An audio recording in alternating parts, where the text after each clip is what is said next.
Welcome to today's Aquila University. We're discussing security and your eCTD. Disclosure, this meeting is being recorded and it will be placed on our website upon the completion of the meeting. If you are uncomfortable with your WebEx name, questions, and of course the answer show up on our website, please disconnect now and we will be sending you an email whenever the training becomes available. Josh Boutwell, and I have over 15 years experience in regulatory affairs, research, and other related fields. Founded Aquila Solutions in 2010, and since then we've been assisting dozens of sponsors and who knows how many applications approval and maintain compliance. Two topics are first going to cover the regulatory requirements around general electronic security, not just eCTD. This is all your systems. Talk about some nightmares. Then we'll go over some specific eCTD requirements as far as security. We'll talk about the minimum access types and go over who needs what kind of access. Finally, we'll offer some things to consider when thinking about how to host your application. Then at the end for questions. And finally, we will go over the next Aquila University topic, compliance. This is specifically the regulatory requirement that we are following when we're determining security. There's a fair amount to it, but it really boils down to a few points. One, only explicitly authorized should be able to access your data. This makes plain good sense. Access is only granted with a two-part ID. Now, this actually means, at the very least, a username and password. The part one is your username, part two is your password. If you get either one wrong, you don't get access. Some systems also include PIN numbers or security ID cards, PIN sort of systems. You can go up in security from there, but bare minimum, username and password. This also means you can't share usernames and you can't share passwords. Next, you have to log access and especially changes. Anytime someone is granted access, you need to have a log recording that they signed in. Anytime anyone changes any sort of access, you need to have a log of that. Now, this is what the FDA will look for if they come and audit you, or it's you.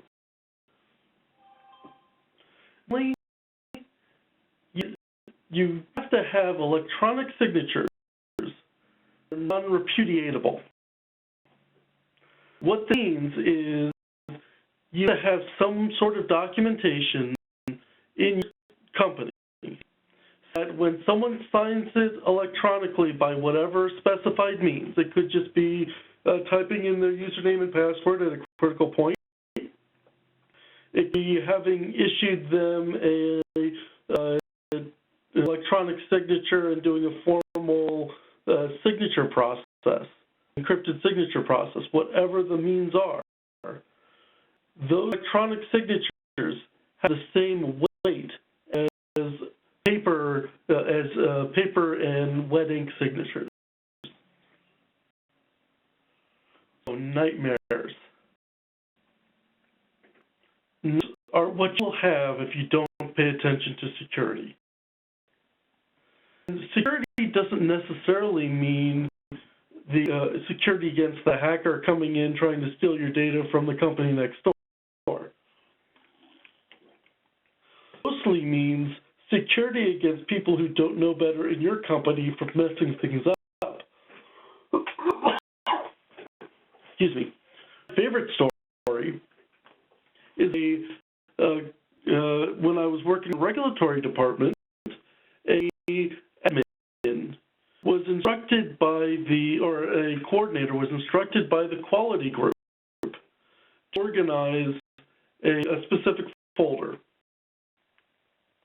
And she did that and did that well, and then decided to be proactive and organize the rest of it by copying it to her desktop, copy application desktop, and copying it to organize it, and then copying it back to her to the network drive. Realized that the path links were different, and by moving it, she didn't copy it, she moved it. By moving it, she automatically deleted the old version, and it was silently moved because of long path lengths, and it was selected files. So a few days, a week or two later, all of a sudden we're looking through this application, and a part of it is gone. That's what's going on.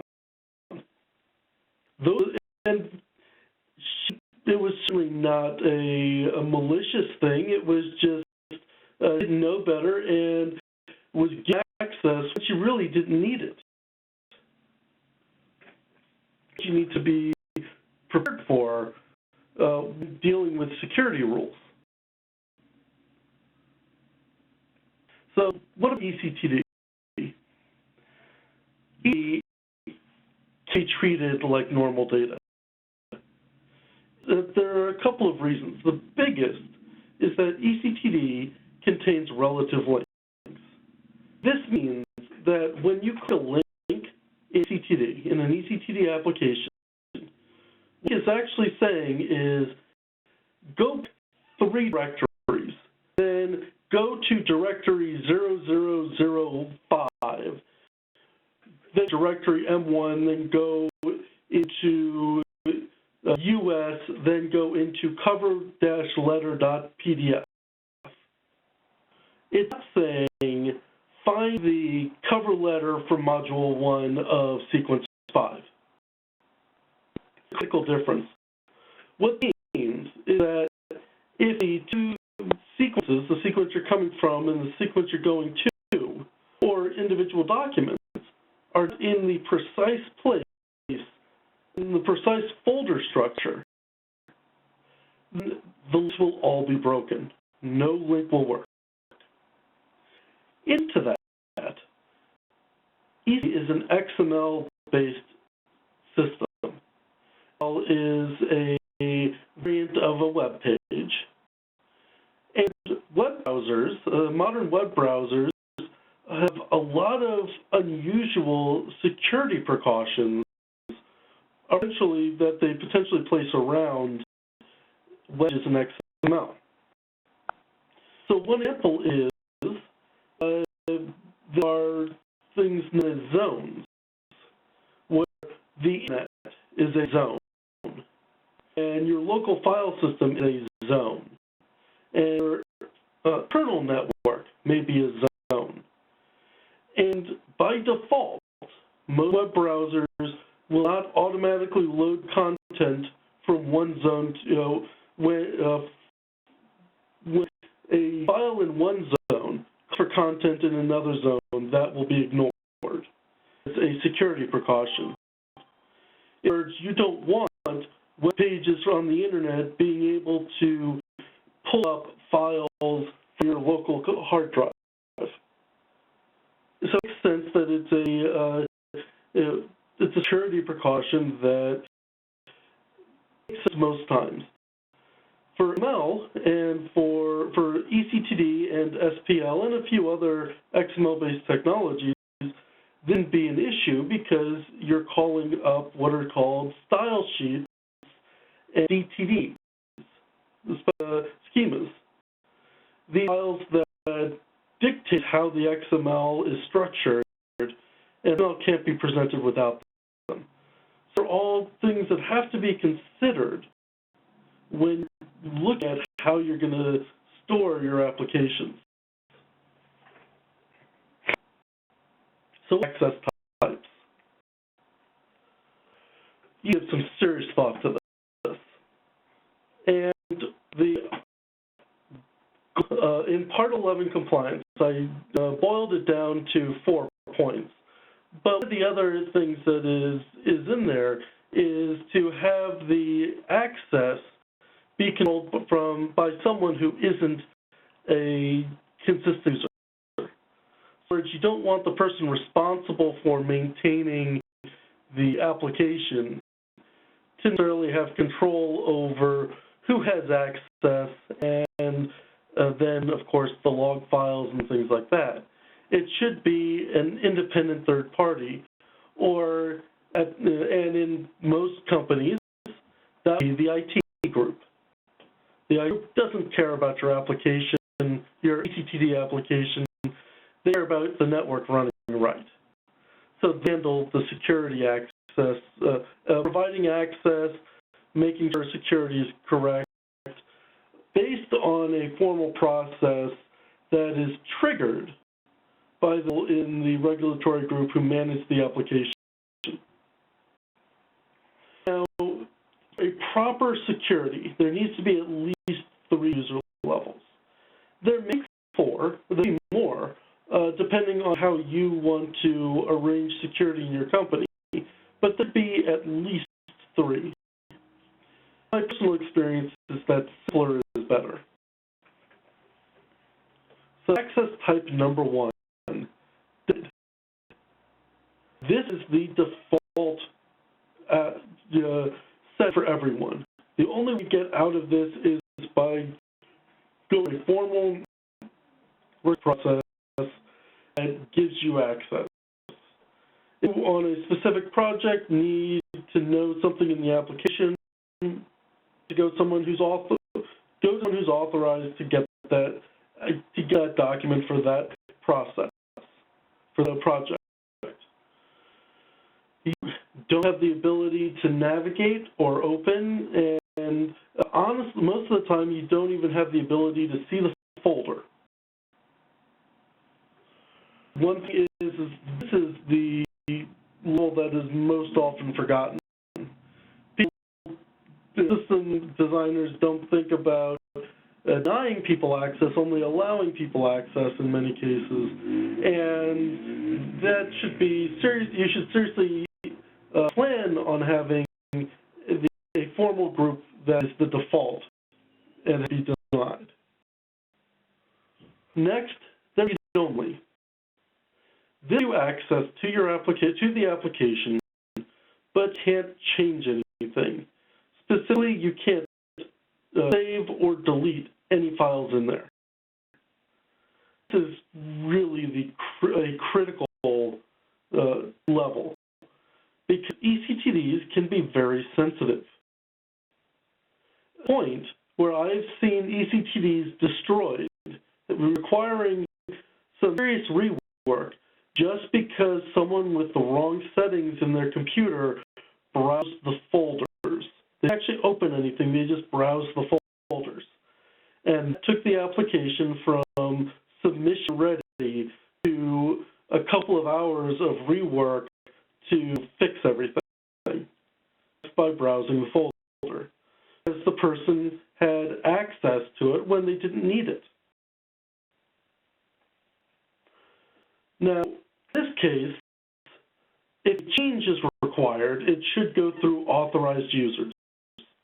So only those people authorized to make changes should be able to make them, even if it's a small change, or if you've been given explicit authorization to change things, should be allowed to change anything. This read-only should be the most common access type. If you have access, the vast majority should be read-only. And the only people who need it are the people who will have who require regular access to the application. This necessarily includes executives. It doesn't necessarily include marketing or clinical or most of the company. only people who have to refer to the application as part of their regular job description should have read access. And finally, we have write access. And this is the level that has complete access to the application. This is the level that can go in and move their own computer, wander through folder systems. All sorts of nightmare scenarios are only possible if you have write access. For this reason, you want to heavily restrict who has access to these applications. Personal recommendation are your RegOps team and potentially specially trained regulatory affairs managers. They should have very detailed experience in eCTD, especially about what can go wrong. So the deal is one person plus a backup, as in there is only one person in the company who ever makes any changes to your eCTDs, and there's someone who's there if that person's in a meeting or on vacation. This the point of this level is not to be the person who is using the application. This is only for technical capabilities, only for those people who need the technical capability of changing things. And this does not include in-process publishing work or ordering work. This is only once it's been submitted, you will allow certain people access to it.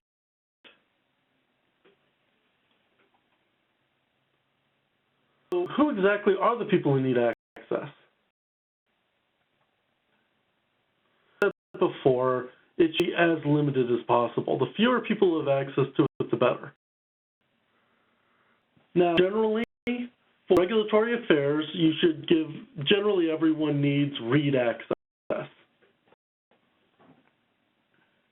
Depending on your company and how your organization is structured, you probably want to give QA, professional, medical, and clinical departments read access to your applications.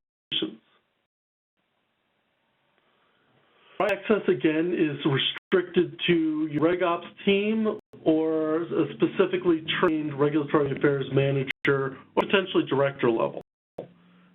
Someone very experienced who knows how to break and what breaks an eCTD and how to unbreak it if necessary. And then denied access is for everyone else.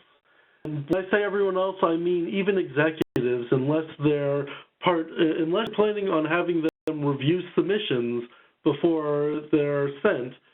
Executives should be denied too. They don't need access to it on a day-to-day basis. If they want access, they should go through a formal process to request it. There's nothing wrong with that, but they don't need it on a day-to-day basis. I realize that's a hard sell in a lot of companies, but it's my general recommendation. How do we actually secure these things? How do we store them? There are two methods available. There's a standard network file system, or there's a formal database folder system called Electronic Document Management System. Example would be SharePoint or Documentum as examples. The thing is EDMS and eCTD don't like each other. Well, more specifically, eCTD does not like EDMS. This goes back to those relative links. When you put a file into an EDMS, what's really happening is the EDMS taking a copy of it and it to another place on its own share and bring the location in a base and request it. The data looks up where it is and goes and pulls it up for you. It's a much more secure system, but that breaks every single relative link. And create links in your EDMS, they won't be valid at FDA because FDA doesn't use your EDMS system.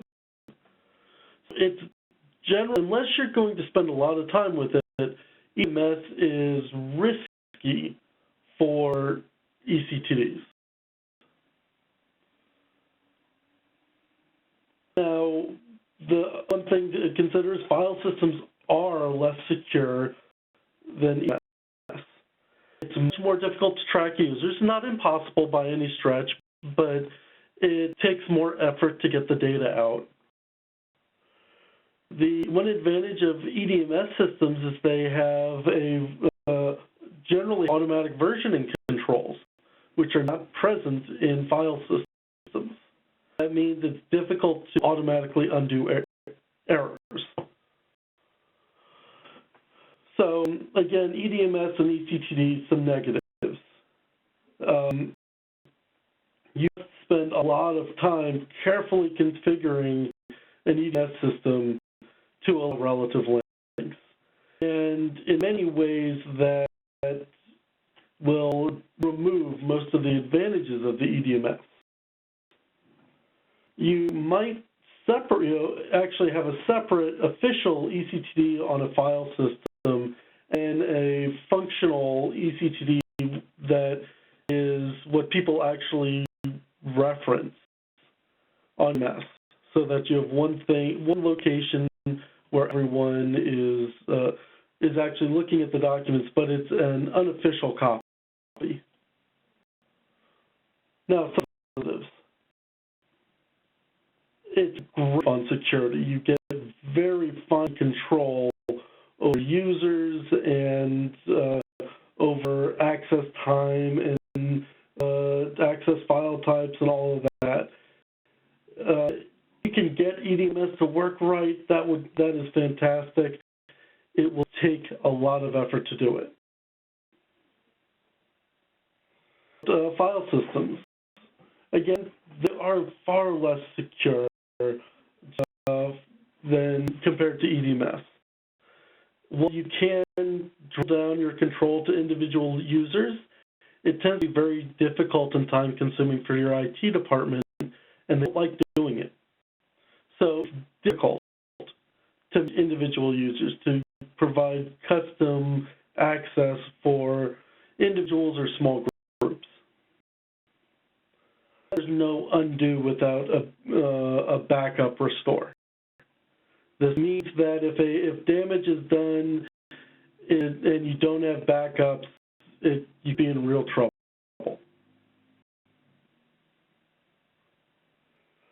And this access must be controlled from IT. In an EDMS system, you can be assigned the capability of modifying access. The manager can be assigned the capabilities of modifying access. That's not realistically possible for a file system. Some positives. It has native support for relative links. And drop your eCTD in the file system, it will work. It's cheap to set up. In fact, it's free to set up if you have a network server. Same structure as any other file system, so there's really no learning curve. So most companies I work with generally start with a file system, and then as they grow, move to an EDMS system with a lot of configuration to make it work right. So what to do? And just pay attention to the security of your eCTD. It's a valuable piece of property. You don't want to just dump it on your network and forget to think about it. Back up your data. We back up our data daily, local, live, local, and off-site daily. Now, use a server, not a user's computer. As use a computer that is available to everyone, not someone's laptop that they take home with or on vacation or to conferences and can be stolen. For what system you pick, validate it.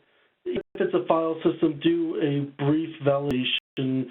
It won't take very long, but it'll look good if you're inspected and provide you peace of mind. And of course, Aquila can help. We can provide an assessment of your current requirements, help you secure your system, do a lot of project management and training, and we offer general reg support if you need any. Are there any questions?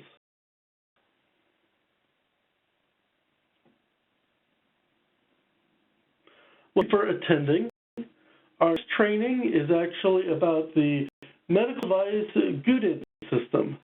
This is a brand new system for registering your global device identifiers, and it was just mandated by FDA February of 2016. So we'll talk about what is the GUDID, how to get your GUDID, and HL7 SPL submissions. The April 22nd, 2016 at 2 p.m.